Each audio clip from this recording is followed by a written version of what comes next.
MotorWeek is made possible by TireRack.com and State Farm. The list of legendary Ford Mustangs is a long one, and debates about who belongs at the top of that list will go on forever. Well, time to make room for one more on the debate stage, as the most powerful street-legal Ford ever has a few points to make. So let's find out if a new Shelby GT500 earns our vote.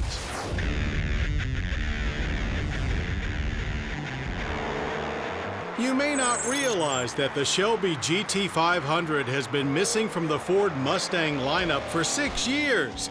And you may not even care that this 2020 Ford Mustang Shelby GT500 is the most powerful street-legal Ford ever. But we sure as heck care, as do Mustang faithful the world over. When Ford first announced the return of this beast, they claimed its supercharged V8 would make more than 700 horsepower. Well, they delivered that and then some.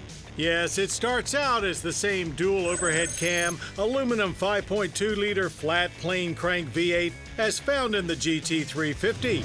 But before it leaves the Romeo engine plant, it gets a traditional cross-plane crankshaft, structural reinforcements, and a big old 2.7-liter supercharger nestled between its cylinder heads.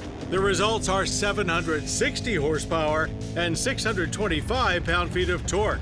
Exhaust is channeled through new 2 3/4-inch dual-cat stainless piping to a set of 4 polished exhaust tips. Keep in mind the most horsepower you can get in a Camaro is the ZL1 650. Not to mention the new Corvette everyone's talking about only puts out 495. Yeah, remember way back in 2015 when the Hellcat's 707 horsepower seemed insane? Now, what may seem even crazier to some is that there's no traditional manual transmission available. Its standard 7-speed dual-clutch automatic is just one of many items finding their way into this Mustang from Ford's GT racing team. Complain if you must, but unless you can shift gears in 80 milliseconds, you'll be better off letting the car do it for you. Racing engineers also added their aero knowledge to this 6th-generation Stang's body. There's 50% more airflow through the front compared to the GT350. More through the hood as well, serving dual roles of extracting hot air as well as increasing downforce. The front fenders needed reshaping in order to house new wider 20-inch wheels, and both the rear spoiler and diffuser have been reinforced as well.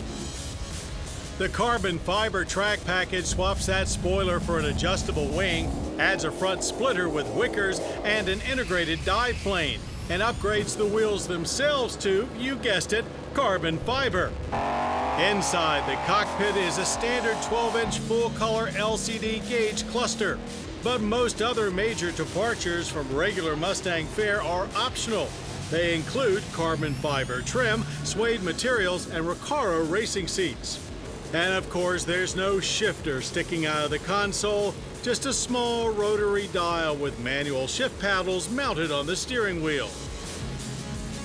With your hands on that wheel, the GT500 indeed feels like a big, intimidating beast, which is just what most are looking for when they contemplate this end of the muscle car segment. Ride is firm, but not harsh, seats are comfy, there's very little supercharger whine, and the transmission is smooth, staying mostly in the background. And if you live your life a quarter mile at a time, that dual-clutch transmission, as well as drag mode with launch control, will help you get through the quarter in less than 11 seconds. Ford claims 10.7 with a supercar-worthy trip to 60 in just 3.3 seconds. Rear axle ratio is 373, just like the GT350, and top speed is electronically limited to 180 miles per hour. We were only able to make a couple of quick passes, but ripped off an 11.2 at 128 miles per hour on just our second run. Also, much like the GT350, this Shelby is about much more than just quarter miles. Ford's racing engineers addressed the entire suspension to ensure that it's the best handling Mustang ever as well. That means completely revised geometry throughout, upgraded coil springs front and rear, as well as an all-new electronic power steering unit. Not to mention next-gen MagnaRide and comprehensive track-focused drive modes, along with larger Brembo brakes and your choice of either custom Michelin Pilot Sport 4S's or Sport Cup 2 tires. Putting it to the test on the road course outside of Las Vegas Motor Speedway, the difference from the last GT500 is night and day. Steering the car with the throttle is an easy affair, but even with all of that horsepower, it's not overly tail-happy.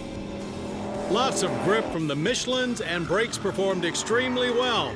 No matter how late we braked, we never did find their limits. Pricing starts at $73,995. We doubt that you can build a better Mustang for that price, no matter how many parts catalogs you have on your workbench.